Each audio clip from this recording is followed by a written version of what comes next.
3월 29일 화요일 시카고 윈TV 미주 핫뉴스입니다.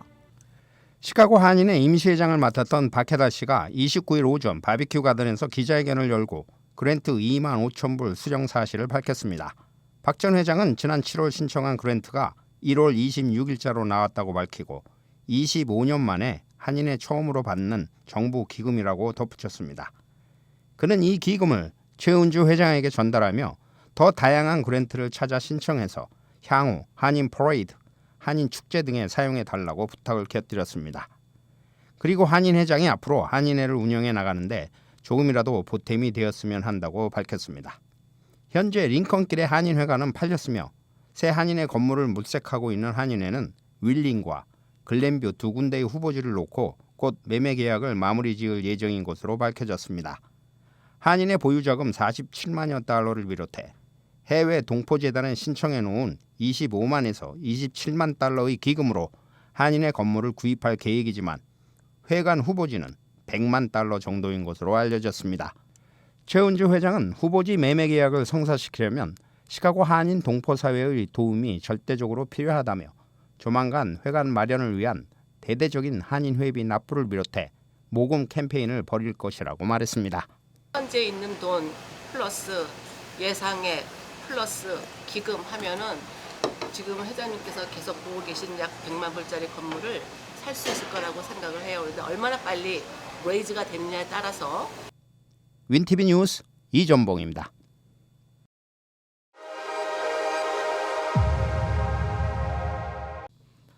이미 50년 전에 깨끗한 수질을 위한 정화법이 통과됐지만 그 목표를 달성하기도 전에 반 이상의 수질은 이미 오염된 것으로 나타나 충격을 주고 있습니다. 미국 내 강이나 시냇물의 반 이상은 수영을 한다거나 물놀이, 낚시, 식수 사용 등에는 부적당한 것으로 드러났습니다. 환경보전 프로젝트의 보고서에 따르면 50개 주의 수질 테스트 결과가 커다란 경고를 알리고 있습니다.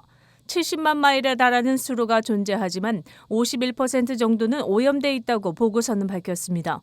또한 호수의 55% 그리고 큰 강의 어귀도 26% 정도가 오염됐습니다.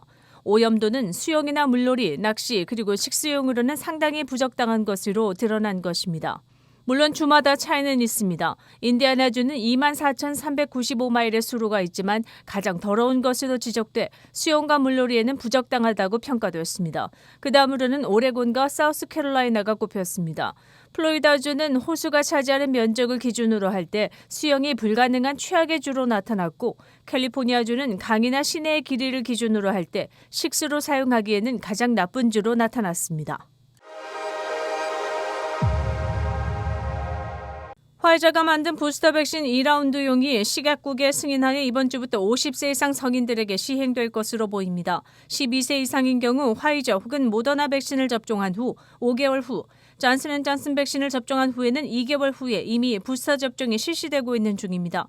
그러나 이번에는 50대 이상의 건강 취약계층에 대해서는 첫 번째 부스터 접종을 한 후 4개월 후에는 두 번째 부스터 접종을 가능케 한 것입니다.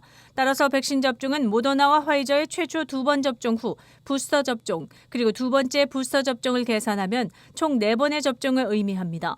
다만 모든 백신 접종은 개인이나 담당 의사의 의견을 따르도록 하고 있으며 조만간 실시될 것으로 전망됩니다. 이번 두 번째 부스터샷을 실시한 이스라엘의 경우를 보면 추가적인 부스터샷은 60세 이상의 연장자들이 사망하는 케이스를 늦추어주는 일시적인 효과가 입증된 것으로 나타났습니다.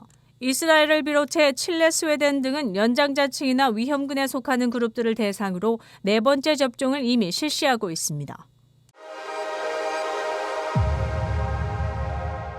연방노동부는 지난달 실업자의 숫자보다 잡이 열려있는 숫자가 500만 개 이상 많다고 발표했습니다. 즉 구인을 원하는 기업체에서는 1,127만 개의 잡 오프닝을 시장에 내놓고 있습니다. 이런 가운데 직장을 떠나 이직을 원하는 추세도 꾸준히 이어져 2월 한 달 동안 그 숫자가 435만 명에 달하고 있습니다. 이는 1월에 비해 9만 4천 명이 늘어난 것입니다. 전체 직장 고용인의 2.9%를 차지하는 것으로 파악됐습니다. 실업자 수가 627만 명으로 집계된 가운데 열려있는 직장이 1,127만 개임을 감안하면 그 차이는 엄청난 것입니다. 결국 실업자 한 명당 1.8개의 잡이 열려있는 셈이라는 분석입니다. 교육과 의료 부문이 가장 잡 오프닝이 많아 223만 개에 이르며 그 다음이 전문직 그리고 서비스 분야로 210만 개, 무역, 교통, 유틸리티 부문이 186만 개로 그 뒤를 잇고 있습니다. 그러나 직장을 떠나는 비율도 만만치 않습니다.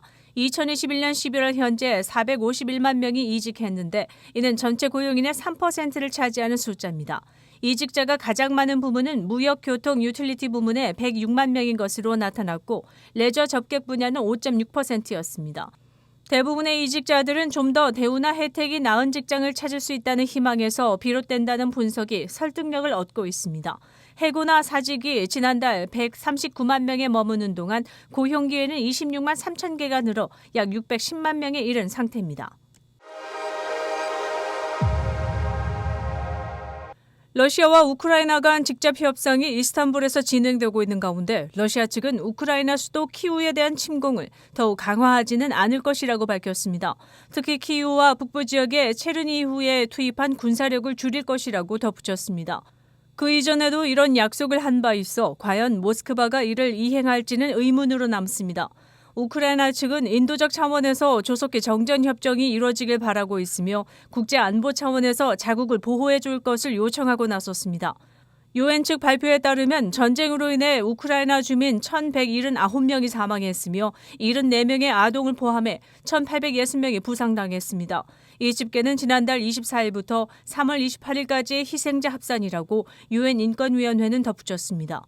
희생자들의 대부분은 포탄과 비행기에서의 폭격으로 인해 생긴 것으로 실제 피해자의 숫자는 공식 발표를 훨씬 상회할 것으로 알려졌습니다. 현지 언론에 따르면 이 숫자는 심한 폭격을 당한 지역의 건물 내부에 있는 피해자를 모두 파악하는 데는 시간이 걸리고 있어 어느 정도의 리포트는 적당선에서 마무리됐을 것이라는 관측이 설득력을 얻고 있는 상태이기 때문에 축소됐을 가능성이 크다고 지적했습니다. 연방거래위원회는 28일 터보택스의 오너인 인투이트를 연방법정에 세웠습니다. 터보택스와 관련해 기만적인 마케팅 수법으로 소비자를 현혹했다는 의혹을 사고 있기 때문입니다. 인투이트는 터보택스의 공짜 소프트웨어를 제공하고 있습니다. 그러나 연방거래위원회는 소비자들이 이 소프트웨어를 사용해 세금 보고를 마칠 경우 차지를 당했다며 불평을 호소하자 인투이트에 클레임을 건 것입니다. 결국 터보택스 오너가 미끼를 던져서 소비자를 끌어들인 후 돈을 차지해 허위 광고를 통한 부당이익을 취한다는 혐의를 걸은 것입니다. 지난해 5,600만 명이 이 터보택스를 이용해 세금 보고를 마쳤습니다. 이 중 5,400만 명이 W2 폼을 이용했으며 4천만 명은 1099 폼을 이용한 것으로 나타났습니다. 세금 보고 마감일인 4월 18일까지 이를 이용하는 소비자들에게 더 이상 피해를 주지 않기 위해서 연방거래위원회는 바로 캘리포니아 연방법정에 소송을 걸어 가짜 광고를 즉시 중단하라고 요구한 것입니다. 3월 29일 화요일 코로나19 현황입니다.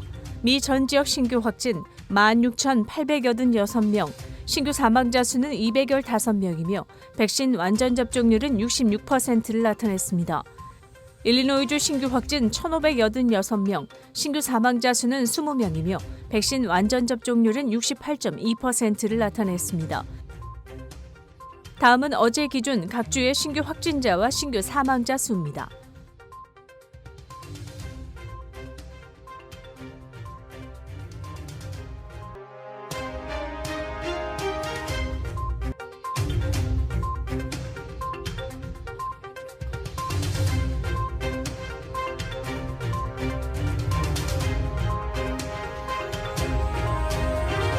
코로나19 관련 자세한 내용은 시카고 토탈닷컴을 통해 다시 볼 수 있습니다.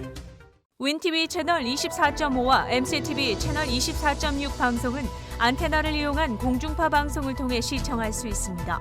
코로나19 비상시국 뉴스24에서는 여러분의 제보를 기다립니다. 제보 전화 847-290-8282번입니다.